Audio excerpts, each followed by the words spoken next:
Hi hello नमस्ते सत श्री अकाल केम छो वंस अगेन वेलकम बैक। और यहाँ पे आपने अभी अभी प्रैक्टिकल कंसेप्ट थोड़ा सा प्रिज्म को लेके समझ लिया था। तो यहाँ पे 12th बोर्ड में यानी सीबीएसई समझ लो या तो एनसीईआरटी बोर्ड समझ लो या तो समझ लो कि जीएसईबी बोर्ड, तो मोस्ट इंपॉर्टेंट स्टेट बोर्ड कोई भी हो, द मोस्ट इंपॉर्टेंट और एक काम का जो चैप्टर का एक क्वेश्चन है that is derive prism formula I plus is equal to A plus delta, जो हमारे प्रिज्म के रिलेटेड है। अब ये जो हमारा प्रिज्म है, ये प्रिज्म यहाँ पे मैंने बड़ा ड्रॉ किया है आपको समझाने के लिए। ये जो प्रिज्म है, अब देखो प्रिज्म में मेन क्या होता है कि प्रिज्म में जो लाइट होती है वो लाइट रिफ्रैक्ट हो जाती है, जैसे कि आप यहाँ पे देख सकते हो। ठीक है, अगर ये प्रिज्म नहीं होता लाइट सीधी जाती, ठीक है, पर जैसे ही मैंने ये लाइट के पाथ में बीच में ये प्रिज्म रख दिया, लाइट डेविएट हुई। तो लाइट का जो ये डेविएशन एंगल है वो हमें फाइंड करना है और इस हिसाब से मुझे प्रिज्म का पूरा फॉर्मूला डिराइव करना है। वहाँ पे I जो है वो इंसिडेंट एंगल है, E इमर्जेंट एंगल है, A is a prism angle. A prism angle क्या होता है, तो जहाँ पे ये जो प्रिज्म की दो साइड्स है वो एक दूसरे के साथ कितना एंगल बनाती है, that is your prism angle. और delta is a deviation angle. यहाँ पे अगर मेजर करें तो हमारा प्रिज्म एंगल बन रहा है ऑलमोस्ट 50 डिग्री। ठीक है, अगर इक्विलेटरल होता तो वो बन जाता 60 डिग्री। चलो अब हमें क्या करना है, सबसे पहले हमें ड्रॉ करनी है एक प्रिज्म के ऊपर आ रही रे इंसिडेंट लाइट। अब देखो यहां पे ये जो इंसिडेंट लाइट है वो इस तरह से आ रही है। ओके, इतनी बात समझ में आ गई। सो ये जो इंसिडेंट लाइट है ये लाइट है PQ। ओके, तो PQ वो क्या है, इंसिडेंट लाइट। लिख देते हैं इंसिडेंट रे ताकि समझने में आसानी हो जाए। अब देखो अभी ये जो इंसिडेंट रे है पूरा कंसेप्ट समझाता हूं। यहाँ पे प्रिज्म के बाहर मीडियम कौन सा है, एयर। प्रिज्म के अंदर मीडियम कौन सा है, ग्लास। अब देखो ये जो एयर मीडियम है वो हमारा रेयर मीडियम है, ग्लास मीडियम जो है वो हमारा डेंसर मीडियम है। चलो इतनी बात हमने अच्छे से समझ ली। अब जैसे भी लाइट अगर रेयर से डेंसर मीडियम में अगर एंटर होती है तो वो नॉर्मल के टुवर्ड्स बेंड होती है इस तरह से, समझ रहे हो। ओके, सो मुझे क्या करना है, सबसे पहले एक अच्छा सा नॉर्मल ड्रॉ कर देना है ताकि समझने में थोड़ी सी और आसानी हो जाए। नॉर्मल यानी 90 डिग्री पे लाइन बनती है। अब हमें समझ लो इससे नॉर्मल नहीं ड्रॉ करना है, नहीं, नो, रुक जाओ, सब्र करो। पर यहाँ पे जो AB सरफेस है, AB सरफेस से नॉर्मल ड्रॉ करना है क्योंकि नॉर्मल हमेशा सरफेस से ड्रॉ किया जाता है। सो ये जो Q पॉइंट है वो हमारा पॉइंट ऑफ इंसिडेंस है। अब यहाँ पे 90 डिग्री पे हम इस तरह से लाइन ड्रॉ कर सकते हैं, या तो डायरेक्टली हम लाइन ड्रॉ कर दे तो भी कोई प्रॉब्लम नहीं है। अब ये जो मैं नॉर्मल ड्रॉ कर रहा हूँ यू कैन सी। ओके, सो ये जो नॉर्मल है ये नॉर्मल को हम बोल देते QN नॉर्मल, N वाला नॉर्मल, N डैश। ओके, अब देखो लाइट ओरिजिनल पाथ, जैसे कि यहाँ पे प्रिज्म नहीं है तो लाइट क्या करेगी, लाइट सीधे सीधी बाहर निकलेगी इस तरह से।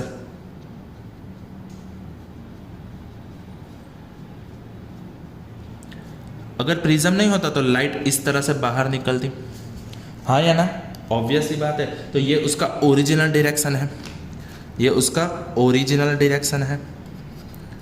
अब देखो ये जो ओरिजिनल डायरेक्शन है, अब लाइट क्या करेगा, अपने ओरिजिनल डायरेक्शन से नॉर्मल के टुवर्ड्स बेंड होगा। नॉर्मल यहाँ नीचे है तो ये लाइट बेंड होगी इस तरह से नीचे की तरफ। ओके, लेट्स अज्यूम वो इस तरह से बेंड होके Q में से बाहर निकल के ये सरफेस पे R पे इंसिडेंट हो रही है।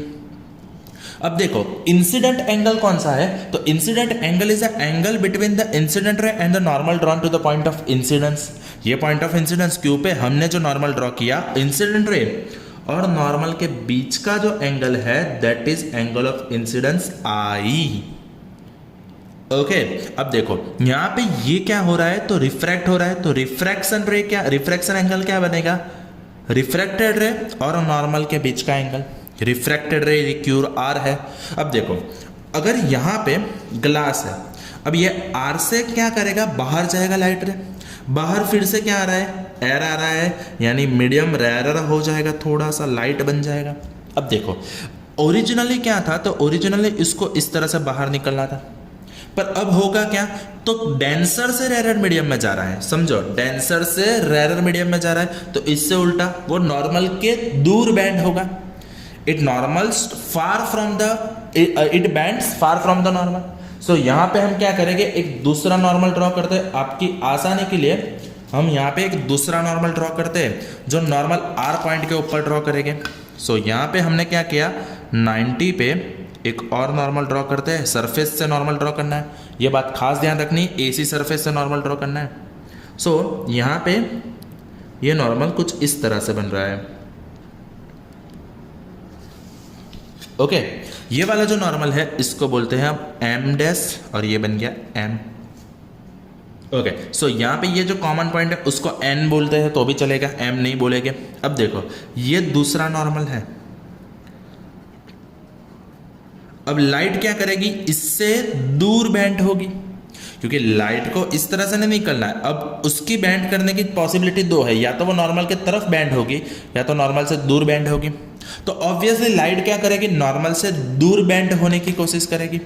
सो यहाँ से जो लाइट रे पास हो रही है वो लाइट रे क्या करेगी, नॉर्मल से दूर की तरफ, यानी इस तरह से बैंड होती है, इस तरह से यहाँ पे हम अज्यूम कर लेते हैं। सो ये जो क्यू आर एस है, तो आर एस बन गया हमारा इमर्जेंट रे, और ये जो इमर्जेंट रे एंड नॉर्मल दोनों के बीच का जो एंगल बन रहा है that is emergent angle E. चलो इतनी बात आपको समझ में आ गई। और यहाँ पे ये जो एंगल बना छोटू सा, इसको बोल दो R2 एंगल। अब मुझे मेन कंसेप्ट क्या है, I need to go for the deviation. So deviation के लिए क्या करेंगे, हम इमर्जेंट रे को पीछे की तरफ एक्सटेंड करेंगे। सो इमर्जेंट रे को अगर पीछे की तरफ एक्सटेंड करते हैं, सो ये अपने ओरिजिनल पाथ से, ये जो ओरिजिनल पाथ है ये अपने ओरिजिनल पाथ से इतना बेंड हुआ। देखो प्रिज्म नहीं होता तो लाइट रे इस तरह से सीधे सीधे निकल जाती, पर प्रिज्म है तो लाइट रे इस तरह से बेंड हुआ। तो मुझे ये फाइंड करना है कि लाइट रे कितना बेंड हुआ है, यानी कि लाइट रे ओरिजिनल डायरेक्शन से कितना डेविएट हुआ है, क्योंकि ये इस तरह से डेविएशन ले रहा है। सो मुझे ये डेविएशन एंगल फाइंड करना है। तो यहाँ पे ये जो दो लाइन है, यानी ओरिजिनल डायरेक्शन और इमर्जेंट रे, ये दोनों के बीच का एंगल होता है डेविएशन एंगल। ये वाला एंगल, ये वाला जो एंगल बना ना, ये बनता है हमारा डेविएशन एंगल। और ये छोटू सा एंगल जो बना ये है इमर्जेंट एंगल। इतनी बात समझ में आ गई। अब देखो यहाँ पे सोच लो कि ये एम वाला पॉइंट हमने यहाँ पे लिख दिया। ओके, सो ये बन गया एम, ये बन गया एन, क्यू आर एस। इतनी बात समझ में आ गई। ओके, सो ये ए बी सी हो गया, बोलो इतनी बात समझ में आ गई। और ये बन गया हमारा इंसिडेंट एंगल आई, ये बन गया हमारा इमर्जेंट एंगल ई। ओके, और फाइनली ये बन गया हमारा प्रिज्म एंगल ए। ओके चलो, तो अब हम जाएंगे डेरिवेशन की तरफ आगे बढ़ते हैं स्टेप बाय स्टेप। हम 4 स्टेप में ये डेरिवेशन को सॉल्व करेंगे, आपको काफ़ी आसानी से समझा देता हूँ, ठीक है। तो यहाँ पे सबसे पहले हम क्या करेंगे, सबसे पहले डेरिवेशन में हमें एक काइट का शेप लेना है। सो यहाँ पे मैं पहले स्टेप 1 जिसमें हम यूज़ करने वाले एक रेक्टेंगल को, कौन सा वाला रेक्टेंगल हम यूज़ करेंगे, so we are going to use A Q N R, ये वाला rectangle A Q N R, ये वाला रेक्टेंगल यूज करेंगे, ठीक है। सो स्टेप 1 के लिए मैंने यहां पे एक रेक्टेंगल ऑलरेडी आपके लिए ड्रॉ करके रखा है ताकि समझने में आसानी हो जाए।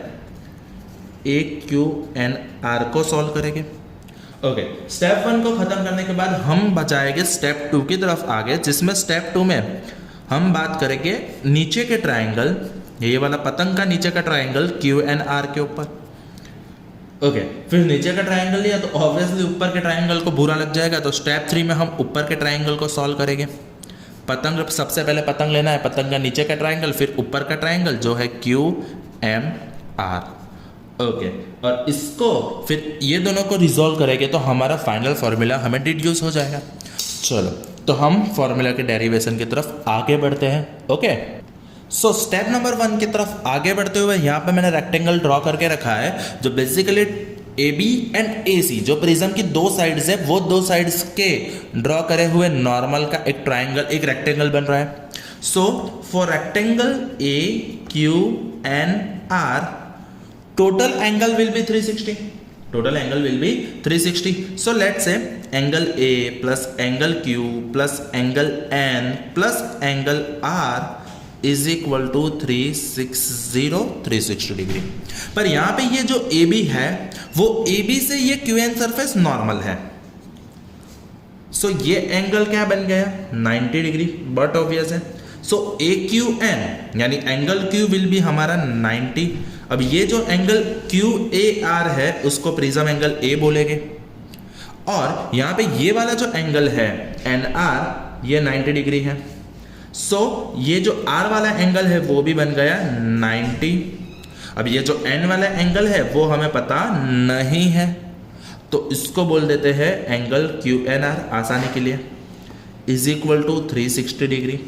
अब ये 90 प्लस 90 बन जाएगा 180. वो 180 360 में से निकल जाएगा. ऑब्वियस सी बात है. So A plus QNR is equal to 180 degree. इसको हम एक बादल दे के कॉल इट इक्वेशन नंबर 1. चलो इतनी बात समझ में आ गई. अभी देखो हम जाएंगे स्टेप नंबर 2 की तरफ. तो स्टेप 2 में अभी 1 मिनट में आ जाता हूँ वापस ड्रॉ करके. सो स्टेप नंबर 2 में हम जाएंगे ट्रायंगल QNR की तरफ जैसे कि मैंने इसमें बोला था. सो यहाँ पे QNR जो है वो ये नीचे वाला ट्रायंगल है. You can see it over here. So यहाँ पे ये जो ट्रायंगल बन रहा है ये ट्रायंगल को मैंने परफेक्टली यहाँ पे ड्रॉ कर दिया है जिसमें ये QR रे और ये QN के बीच का एंगल R1 है. ये QR रे और RN का एंगल है R2. सो मैंने यहाँ पे R1 R2 दिखा दिया.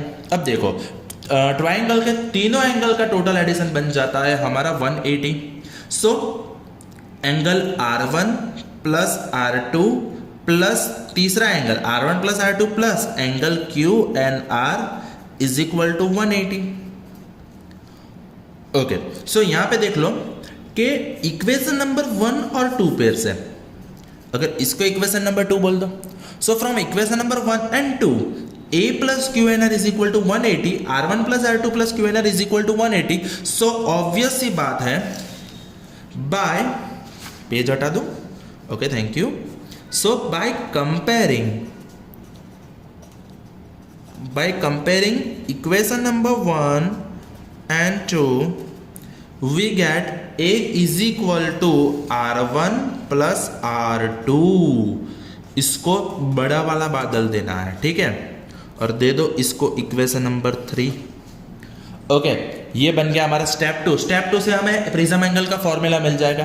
Okay. Now we are moving for step number 3. Step number 3 में हमें पता है कि हमें ऊपर वाला ट्रायंगल लेना है.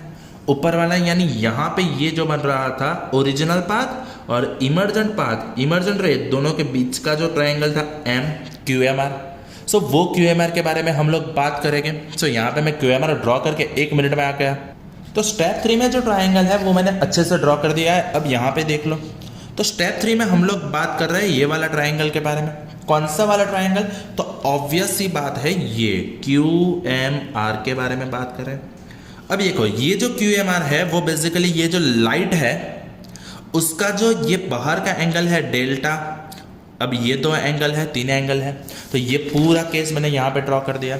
अब हमें ये जो एंगल है डेल्टा है, अगर ये बाहर का एंगल डेल्टा है तो इतना एंगल ऑब्वियसली बन जाएगा 180 माइनस डेल्टा, क्योंकि टोटल एंगल 180 बन गया. देखो समझ रहे हो. अगर ये 60 है तो ये 30 है, अगर ये 90 है तो ये 90 है. टोटल एंगल हमारा 180 होना चाहिए. अब ये 180 माइनस डेल्टा बन गया है. इसको बोल दो θ1, इसको बोल दो अगर θ2.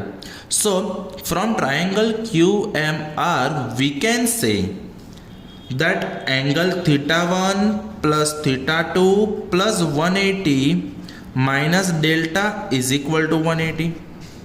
ऑब्वियसली ट्रायंगल के तीनों एंगल का टोटल एडिशन होता है 180 डिग्री. ओके. सो ये 180 निकल जाएगा बट ऑब्वियस है कैंसिल आउट हो जाएगा. So θ1 plus θ2 is equal to delta.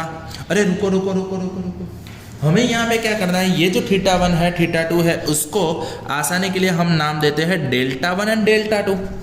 जो ये थीटा 1 और थीटा 2 अज्यूम किया उसको मैंने आसानी के लिए नाम दे दिया है delta 1 plus delta 2 is equal to delta. Okay, चलो इक्वेशन नंबर 3 ले लो, अरे सॉरी 4 ले लो। ये बन गया हमारा इक्वेशन नंबर 4।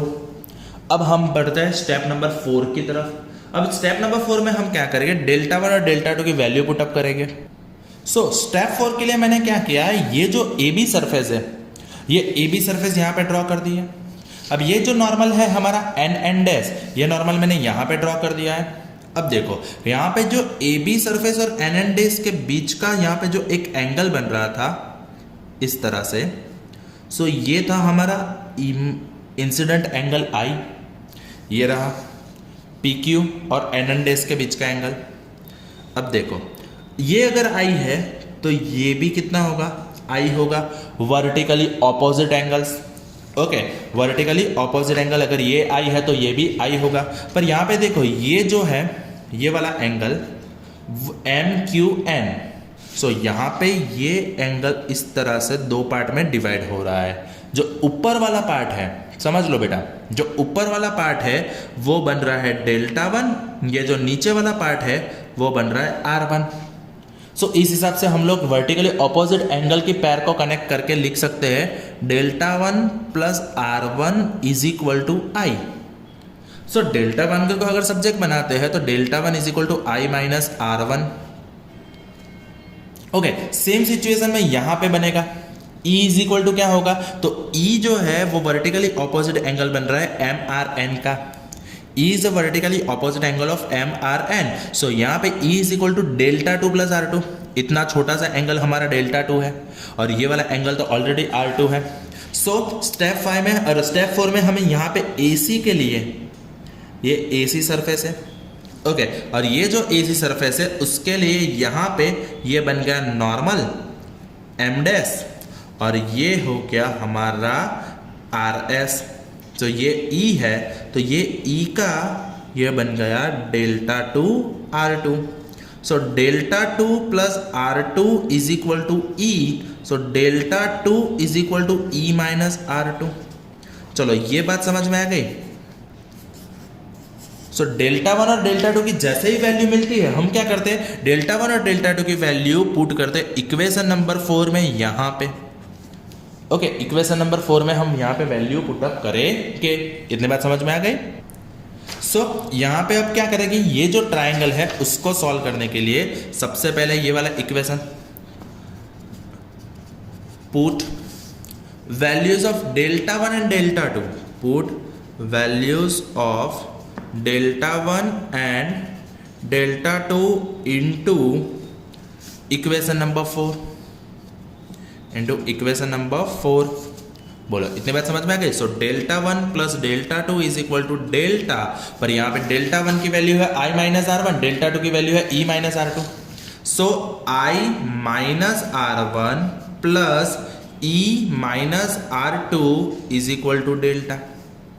चलो इतनी बात समझ में आ गई। अब देखो यहाँ पे I प्लस E को एक तरफ कर दिया। अब माइनस R1 और माइनस R2 में से मैंने क्या किया, माइनस को कॉमन निकाल दिया, माइनस को मैंने कॉमन निकाल दिया, common.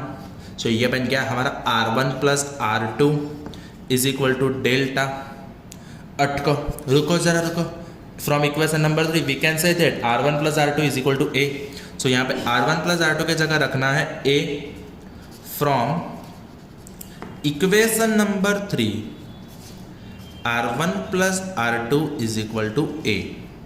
So I plus E minus A is equal to delta. अब माइनस ए को उस तरफ ले जाते हैं तो हमारा final formula I plus E is equal to A plus delta हमें मिल जाता है। तो ये हमने इक्वेशन कर दिया गेट्स प्रूव्ड। इतनी बात समझ में आ गई आप लोगों को? काफ़ी सही है, काफ़ी आसान है। एक बार कंसेप्ट समझ में आ गया तो फिर मैथमेटिकल स्टेप्स ही है। सबसे पहले हमें ये अच्छा सा डायग्राम समझ लेना है और समझने के बाद स्टेप 1 में पहला पतंग लेना है, फिर नीचे का ट्रायंगल, फिर ऊपर का ट्रायंगल और फिर सिंपल सॉल्यूशन। बोलो इतनी बात समझ में आ गई? ओके, तो ये वीडियो में एक टॉपिक पर काफ़ी इंपॉर्टेंट टॉपिक आपके लिए रख दिया है मैंने। डन, तो आज के वीडियो में इतना ही रखता हूँ। Thank you, that's it from my side, bye bye. You're a superhero.